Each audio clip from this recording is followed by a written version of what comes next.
जय जगन्नाथ शुभ सकाळ PU Odia TV रे आपण मानकु बहुत बहुत स्वागत करूछि। जदि आपण माने राज्य तथा देश विदेशर खबर पाइबा पई चैनल टी को लाइक शेयर सब्सक्राइब करंतु जहा द्वारा आज दिनर सब किछि टॉप न्यूज अपडेट जानि परिबे। आउ देरी न करी चलंतु खबर उपरे नजर पकाइबा।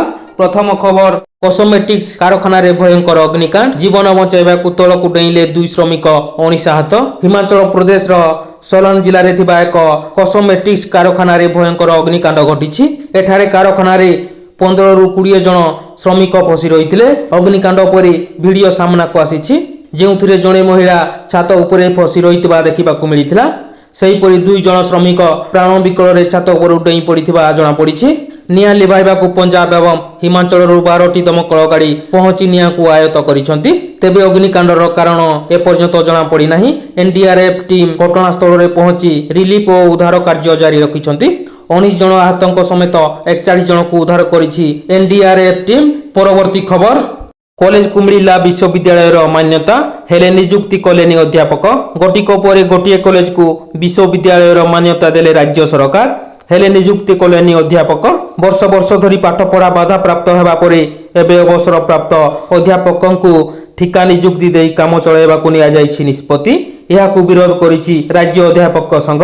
सरकारक पाखरे जदि स्थायी नियुक्ति पई पैसा नाही तेबे विश्वविद्यालय गुडी को बंद कर दियंतु बोली संघ कहिछि। परवर्ती खबर एबे ई कॉमर्स साइट रे मिलिबो भारत चाउल। देश रे साधारण लोकंकु दर वृद्धि रु मुक्लिबा पई सरकार एक बड़ निष्पत्ति नेइछंती।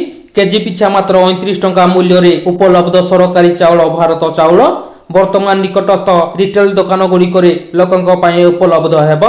अद्यावधि सरकार याको केवल मोबाइल भ्यान माध्यम रे सीमित ढंग रे बिक्री करूछंती। आसंता सप्ताह रु एही नुआ योजना आरंभ हेबो। परवर्ती खबर हाईकोर्ट कले अंगनवाड़ी कर्मी वर्जित दरमा अवसर सुविधा पाई आवेदन। राज्य में कार्यरत अंगनवाड़ी कर्मी मानको अन्य राज्य भली वर्धित दरमा चाकरी भत्ता अवसरकालीन सुविधा सह अन्य सुविधा प्रदान करा जाऊ।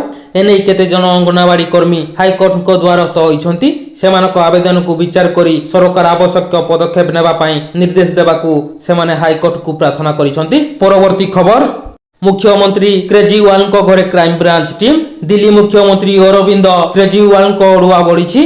आज बासभवन में पहुंची Delhi police crime branch team. आपर किछि विधायक को दल बदल पाई लांच जचा जाइथिबा घटनार तदंत क्राइम ब्रांच आरंभ करिछि। तेणु टीम पक्षरु आज केजरीवाल को ए संपर्क में नोटिस करा जाइछि। नोटिस देबाकू क्राइम ब्रांच टीम केजरीवाल बासभवन में पहुंची जना पड़िछि। परवर्ती खबर 2 स्कूल गाड़ी धक्का 20 रु ऊर्ध्व छात्र छात्री आहत।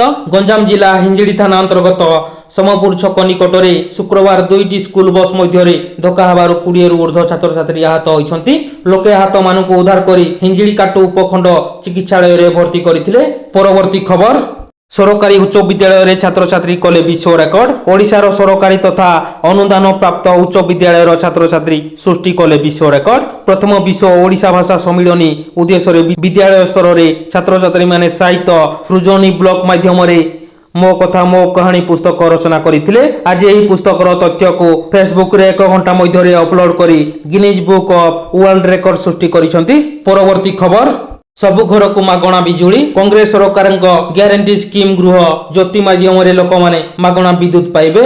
जहाँ अधीन रे 200 यूनिट मागणा विद्युत दिया जिवो। मुख्यमंत्री याकु नै पूर्वरु घोषणा करितबा बेले एबे योजना लागू करिबाकू जाउछंती। विद्युत व्यवहार ह्रास करिबाकू चाहुथिले गोटिए छोट परिवर्तन जादू करी कार्य करिबा। किंतु समय अभाव हेतु अनेक थर आमे छोट जिनिस को ध्यान देउ नाही। किंतु टिकिए बुझावणा और सतर्कता सहित विद्युत बिल अधा को ह्रास करा जाई परिबा।